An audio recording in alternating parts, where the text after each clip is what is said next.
dole jednu sveću od 30, od 30.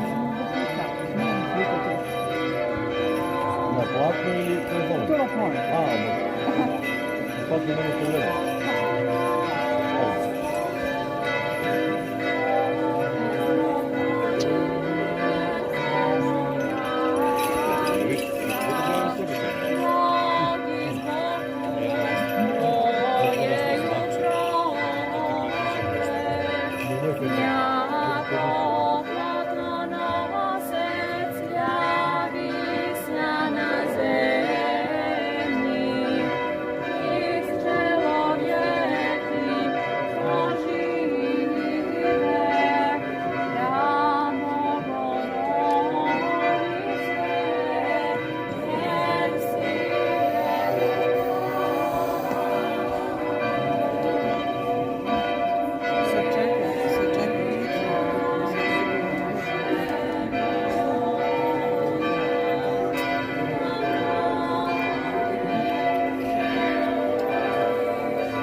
Sada i uvek i u vekove vekova.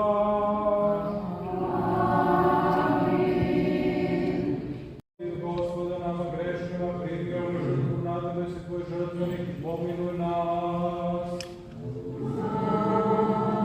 Ime Otca, Sina i Svetoga Duha, sada i u vekove vekova. Amin.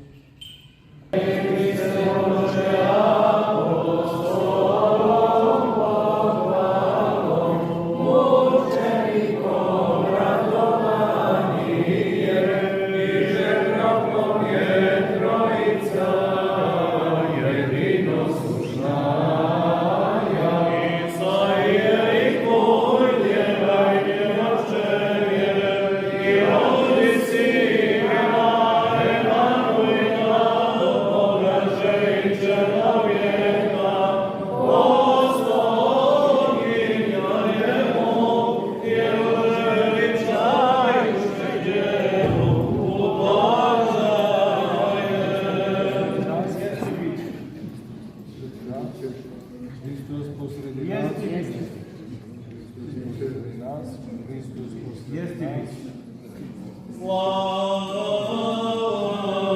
Hristos posredi nas, Jesi i biće.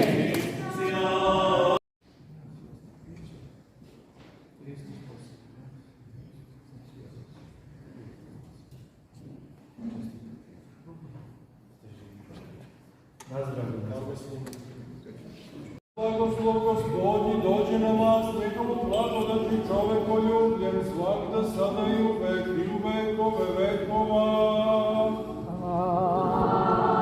Amin. Služitelji, dragi horisti, braći i sestre, draga deco, verni narode, neka srećni i blagosloven svima i vama i nama ovaj veliki dan i praznik u ovom lepom mestu, u ovome hramu, na ovoj Taborskoj gori eparhije Timočke.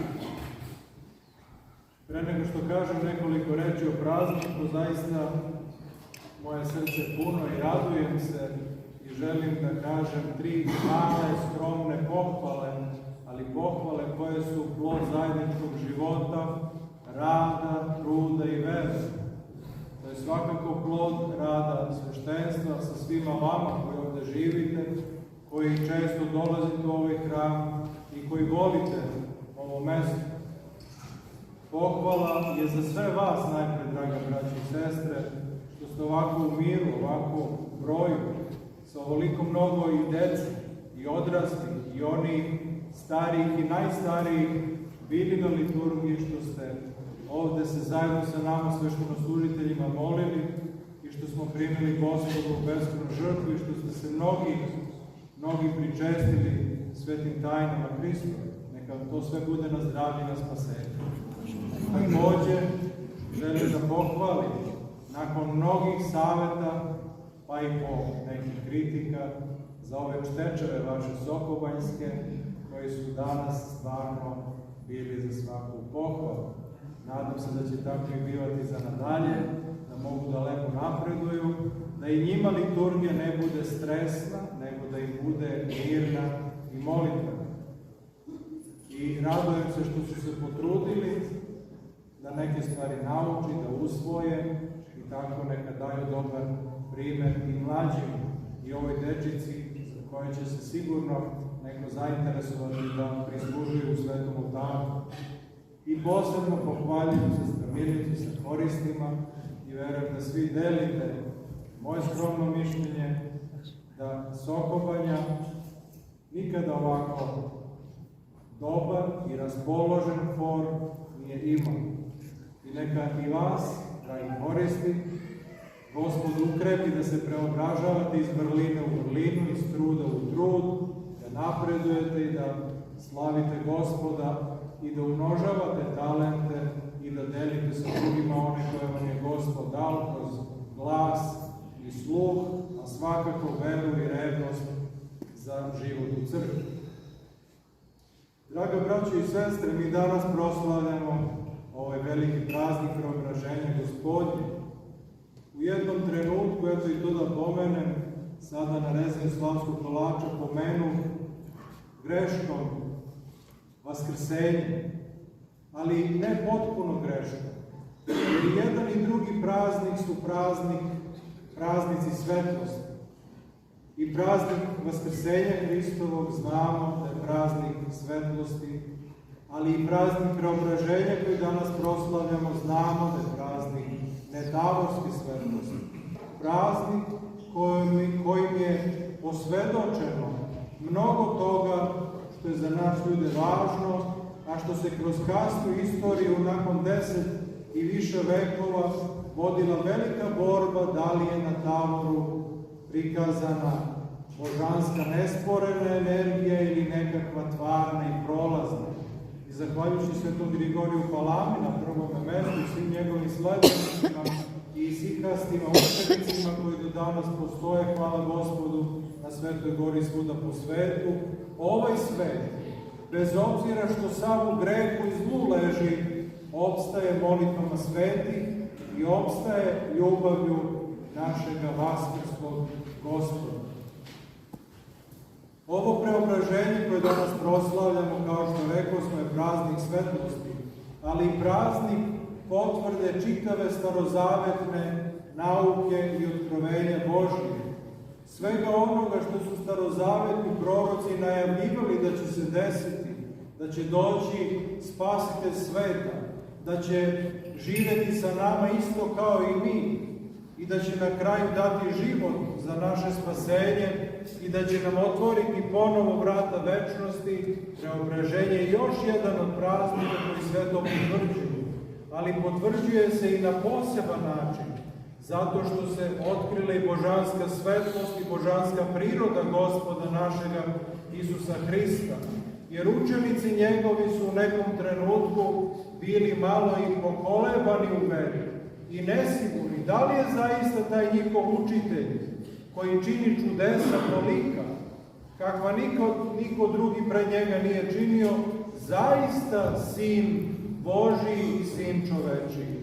I u tom njihovom kolebanju Gospod je znao njihova srca, znao je njihovu borbu kroz koju prolaze i zato je učinio da pre svoga stradanja im pokaže i deo božanske svoje prirode koju su mogli da prepoznaju, da usvoje.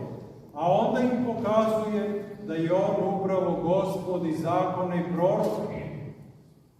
Kao što je u Starom Zavetu bilo zakon dat i kao što su se proroštvo dešavala kroz proroke, tako je Gospod, on sam Gospod i zakon i proroke. I zato se javio zakonodavac Mojsije koji je umro i zato se javio Ilija prorok koji je još uvek živ.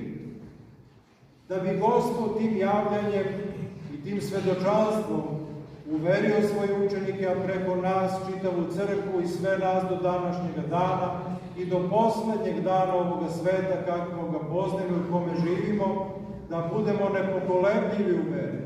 Bez obzira na naše ljudske slabosti koje svako od nas nosi, ali da suština našeg bića bude opredeljenost za život u crkvi, opredeljenost za carstvo Božje, opredeljenost za ispunjavanje volje Božje i zakona Gospodnje. Jer upravo zakon Gospodnji je taj koji nam daje krepost da svako od nas u svome životu korača i da se penje na Tavorsku goru svoga uma, svoga srca, svojih vrlina, a za to je svakako potrebna vera, potrebno razumevanje svetih tajni na način kako to možemo. Jer naša vera, kako čusmo danas i u apostolu, nije na osnovu nekih priča i bajki, nego je upravo ona predata nama kroz svete apostole na osnovu ličnog svedočanstva i ličnog uveravanja kao očevidaca. I ne samo kao očevidaca koji su nešto videli i zažmurili i zaćutali, nego kao onih očevidaca koji su hrabro i po cenu svoga života tu istinu koju su videli i šta su ruke njihove opipale, oni su to posvedočili čitavome svetu.